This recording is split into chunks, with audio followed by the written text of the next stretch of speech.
दोस्तों, क्या होगा कि अगर आप अपनी कार में ड्राइव करते हुए एक टनल से गुजर कर जा रहे हो और अचानक से वो टनल टूटने लगे और आप उस टनल में फंस जाओ तो क्या होगा। हमारी कहानी में कुछ ऐसा ही होता है आज।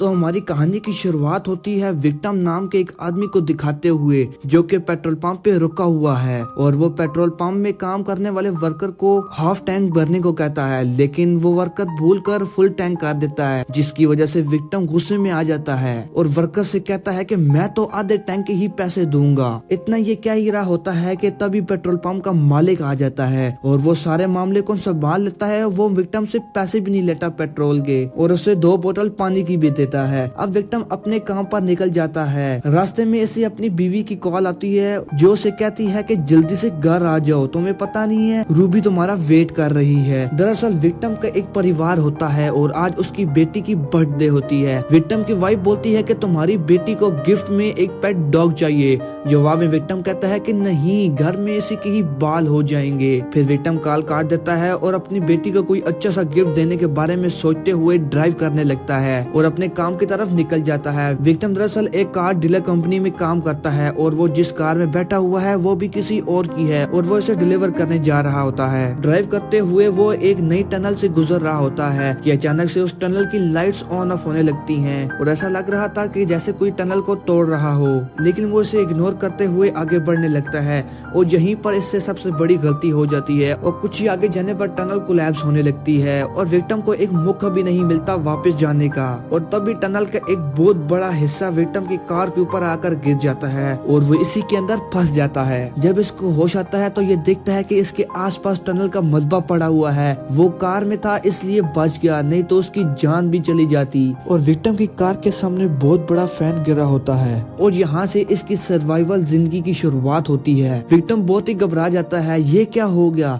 वो अपनी जान बचाने के लिए 911 पे कॉल करता है, लेकिन उन लोगों को विक्टिम की आवाज क्लियर नहीं आ रही थी। उन्हें लग रहा था कि कोई इनके साथ प्रैंक कर रहा है, लेकिन विक्टिम उन्हें अपनी टनल का नंबर बताता है और कहता है कि मेरी जान बचाओ जल्दी से। तभी 911 की टीम जब टनल के पास पहुंचती है तो वो सारे लोग देखकर शॉक हो जाते हैं, क्योंकि पूरा टनल टूट चुका था। अब विक्टिम उनको दोबारा कॉल लगाता है और उनको जल्दी से खुद को बाहर निकालने को कहता है। इसके बाद ये न्यूज पूरी शहर में आग की तरह फैल जाती है। विक्टिम की वाइफ सुपरमार्केट से कुछ ले रही थी कि उसको सुपरमार्केट में लगे हुए टीवी की न्यूज सुनाई देती है। जब वो टीवी को आकर देखती है तो उसे पता चलता है कि इस टनल के अंदर उसका हस्बैंड फंसा हुआ है, तो वो बहुत ही ज्यादा परेशान हो जाती है। और फिर हमें काट करके दिखाया जाता है कि जिस जगह पर विक्टिम फंसा हुआ है उसको वहाँ से निकालने में कई दिन लग जाएंगे। क्या वो तब तक सरवाइव कर पाएगा या नहीं, ये तो हमें आगे पता चलेगा। इसी बीच कई न्यूज वाले विक्टिम को कॉन्टेक्ट करने की कोशिश करते हैं। इसी बीच एक न्यूज रिपोर्टर का कॉल विक्टिम को लग जाता है। वो विक्टिम को पूछता है कि तुम्हारे पास कितना खाना और कितना पानी है, क्या तुम मुझे वहाँ का एक वीडियो सेंड कर सकते हो। वो लोग विक्टिम की लाइव रिकॉर्डिंग चला रहे थे अपने चैनल के ऊपर। तभी वहाँ पर डैन नाम का रेस्क्यू ऑफिसर आता है और वो न्यूज रिपोर्टर को डांटता है कि तुम लोगों को इसकी जरा भी फिक्र नहीं कि वो अंदर फंसा हुआ है, किस हालत में होगा। उसको अगर कुछ होगा तो जिम्मेदारी तुम्हारी होगी, क्योंकि हमारे पास उससे बात करने का एक ही जरिया है, वो भी उसका मोबाइल फोन। अगर उसकी बैटरी खत्म हो गई तो हम क्या करेंगे। वो उनको वहाँ से डांट कर भगा देता है। अब डैन को विक्टिम की कॉल आती है तो विक्टिम उसे कहता है कि तुम लोग मुझे कब तक बचाओगे। अब डैन उसे घबराहट में देखकर उसे शांत करता है और कहता है कि घबराओ मत,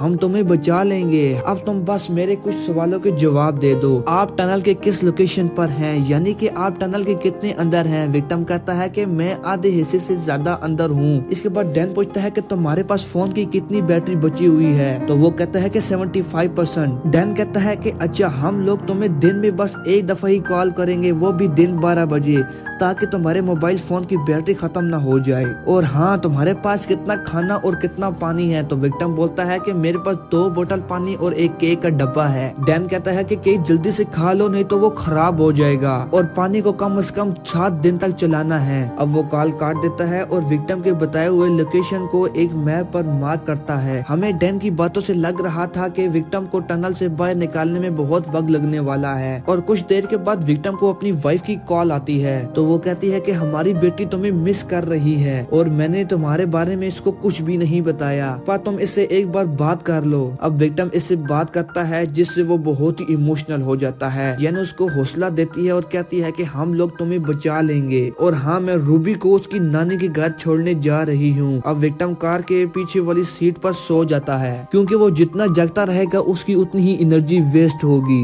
इधर दूसरी तरफ डैन और उसकी टीम विक्टिम को निकालने का प्लान बना रही थी। वहाँ पर शहर का मिनिस्टर भी मौजूद होता है। डैन उन्हें बताता है कि यहाँ से कुछ ही दूर पर एक नई टनल बन रही है क्योंकि उस टनल के अंदर आए दिन ब्लास्ट होता रहता है, इसलिए टनल और ज्यादा खिसक सकती है और इसमें विक्टिम की जान को खतरा भी हो सकता है। ये सुनकर मिनिस्टर भी उस टनल के काम को रोकने का हुक्म देता है। अब डैन और उसकी टीम टनल के अंदर कुछ ड्रोन्स भेजती है ताकि अंदर की सूरत हाल का अंदाजा हो सके, लेकिन ड्रोन अंदर जाते ही खराब हो जाता है। उनके एंटीनस काम नहीं कर रहे होते, इसकी वजह से मेटल रॉड्स। अब इनके पास एक ही हल बचता है, ये लोग खुद ही अंदर जाकर देखें, इसलिए डैन और उसका साथी एक कार में अंदर जाते हैं। अंदर जाकर देखते हैं तो उन्हें टनल का मलबा दिखाई देता है। डैन कार से बाहर निकल कर देखने लगता है और तभी डैन का साथी हॉर्न बजा देता है। तभी विक्टिम कॉल करके बताता है कि मुझे आपकी हॉर्न की आवाज आ रही है। डैन समझ जाता है कि विक्टिम आसपास ही इधर किधर ही है। डैन इससे पहले कि कुछ कर पाता दोबारा से टनल टूटने लगती है। डैन विक्टिम को बोलता है कि फौरन से गाड़ी में लेट जाओ, टनल फिर से टूटने लगी है। डैन और उसका साथी किसी तरह बचकर टनल से बाहर निकल आते हैं और टनल के टूटने से बाहर खड़े आदमी घबरा जाते हैं। इन्हें लग रहा था कि विक्टिम तो अब नहीं बचेगा।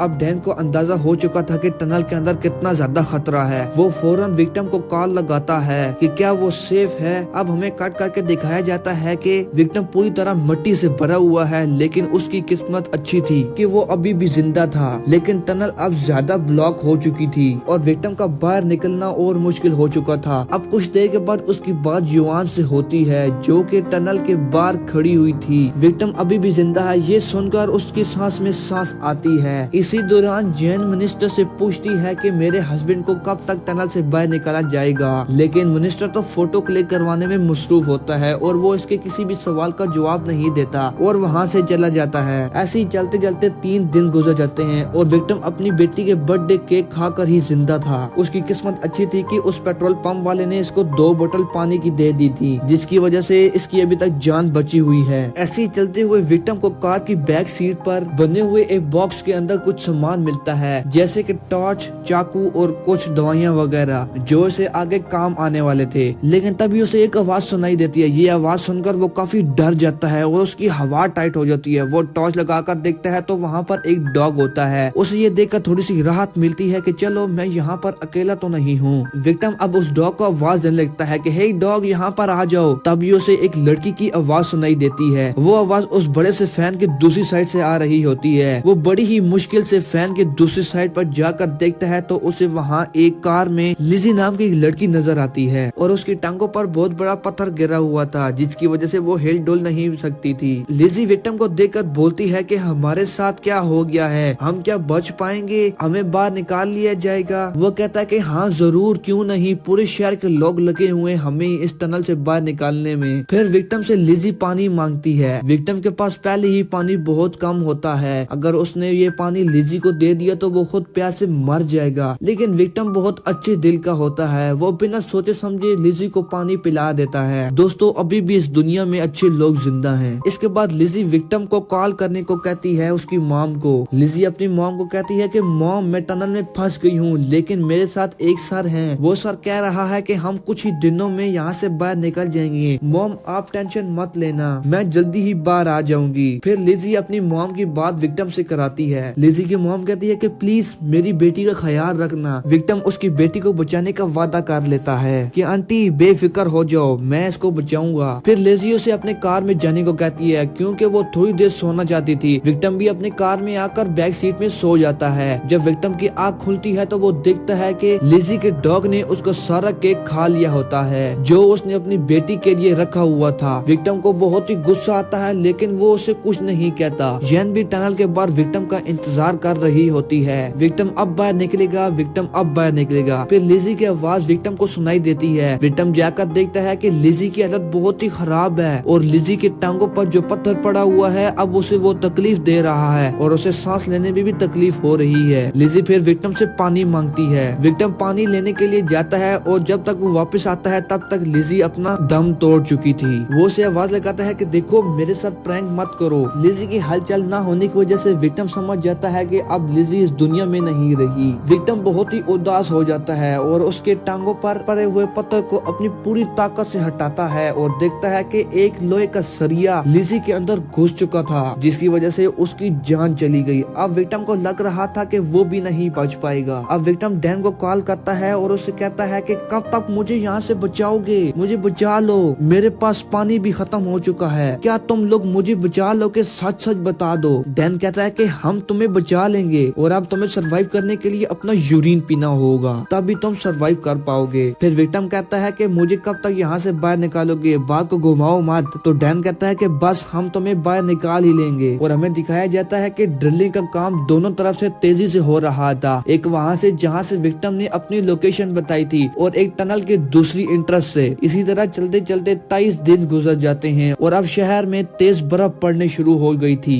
और अब दूसरी तरफ जो टनल बन रही थी उस कंपनी के लोग भी काम दोबारा शुरू करने की जिद कर रहे थे। और इधर हम देखते हैं कि टनल के काम के दौरान एक आदमी की मौत हो जाती है और एक खबर भी आग की तरह पूरे शहर में फैल जाती है। और कुछ लोग तो कहते हैं कि एक आदमी को बचाने के लिए कितने लोगों को मरना होगा। इधर विक्टिम पूरी तरीके से पागल हो चुका था और वो एक छोटी सी जगह से गुजरने की कोशिश कर रहा था। कट करके दिखाया जाता है कि टनल के बाद सारे आदमी खुश हो गए थे क्योंकि टनल पूरी तरीके से ड्रिल हो चुकी थी। सब लोग बहुत ही खुश हो गए थे फाइनली कि अब विक्टिम की जान बच जाएगी। डैन विक्टिम को कॉल लगाकर पूछता है कि क्या ड्रिल तुम्हारे पास पहुंच गई है। तो विक्टिम कहता है कि नहीं। तब उन्हें अंदाजा होता है कि उन लोगों ने गलत जगह पर ड्रिल कर दी है और उनकी पूरी मेहनत पर पानी फिर चुका है। और अब विक्टिम ये सुनकर पूरी तरीके से घबरा जाता है और उसे घबराहट के दौरे पड़ने शुरू हो जाते हैं। तभी उसे जैन की कॉल आती है और वो कहती है कि घबराओ मत, हम तुम्हें बचा लेंगे, थोड़ा सा हौसला रखो, चाहे कुछ भी हो जाए। और ये बात करते करते विक्टिम के मोबाइल की बैटरी भी लो हो जाती है और ये सुनकर जैन का दिल पूरी तरीके से टूट जाता है और वो वहीं पर ही गिर जाती है। और कुछ देर के बाद सब लोगों को लगता है कि विक्टिम अब मर चुका है और उसका मोबाइल भी बंद हो चुका है। तभी कैंप में एक बूढ़ी औरत आती है और वो उसी वर्कर की माँ होती है जो कि टनल में काम करते हुए मर गया था। वो जैन को देखकर बहुत ही बुरा भला कहती है कि तुम्हारी वजह से मेरा बेटा मर गया, तुम मान लो तुम्हारा हस्बैंड मर चुका है। जैन पहले से ही दुखी होती है और ये बात सुनकर उसका दिल और टूट जाता है। लेकिन उसी दौरान वहाँ पर एक गवर्नमेंट का ऑफिसर आ जाता है। वो उसे अपने साथ कैंप में ले जाता है और उसके हाथ में कुछ पेपर्स थमा देता है जिस पर उसे साइन करने होंगे ताकि साइड वाली टनल का काम शुरू किया जा सके। अगर उसने साइन कर दिया तो विक्टिम जिंदा भी होगा तो फिर भी वो मारा जाएगा क्योंकि साइड वाली टनल में जब ब्लास्ट होंगे तो टनल और ज्यादा टूटने लगेगी और वो जिंदा भी होगा तो वो दबकर मर जाएगा और साथ ही साथ उसका रेस्क्यू मिशन चल रहा है वो भी बंद कर दिया जाएगा। और अब जैन को भी लगने लगा था कि विक्टिम मर चुका है और जैन कहती है कि मैं नहीं चाहती कि मेरी वजह से और लोग मरे, इसलिए वो पेपर्स पर साइन कर देती है। लेकिन ये बात विक्टिम को कॉल करके नहीं बता सकती थी क्योंकि विक्टिम के मोबाइल की बैटरी खत्म हो चुकी थी, इसलिए वो आखिरी उम्मीद लेकर रेडियो स्टेशन पर जाती है क्योंकि विक्टिम के कार के अंदर भी रेडियो था। तो वो सोचने लगती है कि क्या वो रेडियो सुन रहा होगा। तो वो रेडियो में बोलती है कि विक्टिम सॉरी, मैं तुम्हें नहीं बचा सकी, अगर तुम जिंदा हो तो खुद बाहर निकल आओ, ये लोग तुम्हें नहीं बचाएंगे। और अब रेस्क्यू मिशन भी रोक दिया गया है और अगले ही पल विक्टिम को दिखाया जाता है जो कि अभी भी जिंदा होता है और रेडियो पर जैन की बातें सुन रहा होता है और उसे रेडियो सुनकर बहुत ही बुरा लगता है। अगले ही पल विक्टिम कहता है कि मुझे मत छोड़ो, मैं अभी भी जिंदा हूँ। लेकिन अफसोस उसकी बात कोई भी नहीं सुन सकता।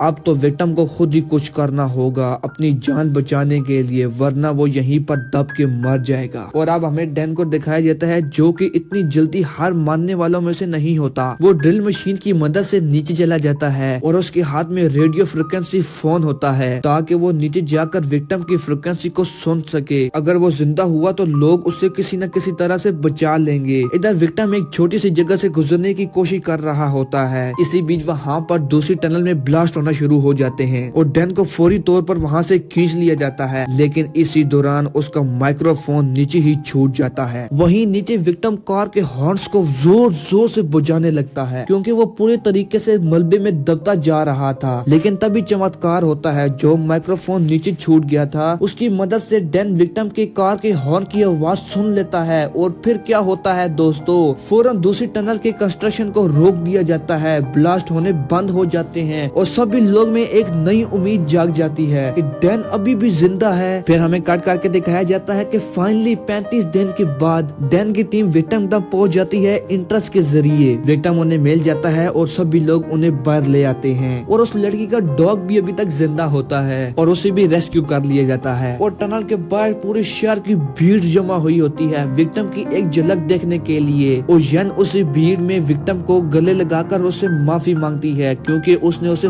मरा हुआ मान लिया था। सारे मीडिया वाले विक्टिम की एक झलक देखने के लिए एक दूसरे से लड़ रहे थे और दोस्तों यहाँ पर उसे सबसे पहले हॉस्पिटल की जरूरत होती है और तभी वहाँ पर एंट्री होती है फोटो वाली सरकार की। एक गवर्नमेंट ऑफिसर आकर कहता है कि थोड़ी देर सब्र कर जाओ, हमारी मिनिस्टर आ रही है। डैन समझ चुका था कि वो सारा क्रेडिट खुद लेना चाहता है कि उसने ही नीचे जाकर डैन की जान बचाई है। तभी विक्टिम डैन के कान में कुछ कहता है। ये व्यू भी सब लोग देख रहे थे। तभी सब लोग डैन से पूछने लगते हैं विक्टिम के पहले शब्द क्या थे। डैन बोलता है कि विक्टिम ने कहा है कि तुम सब कमीने हो, जितना जल्दी हो सके यहाँ से निकल जाओ। और फोटो वाली सरकार भी समझ जाती है कि हमारी बेइज्जती हो रही है और वो भी वहाँ से कल्टी मार लेते हैं और डैन विक्टिम को रेस्क्यू करके हॉस्पिटल में ले जाता है। और यहाँ पर फाइनली हमारी मूवी का एंड होता है।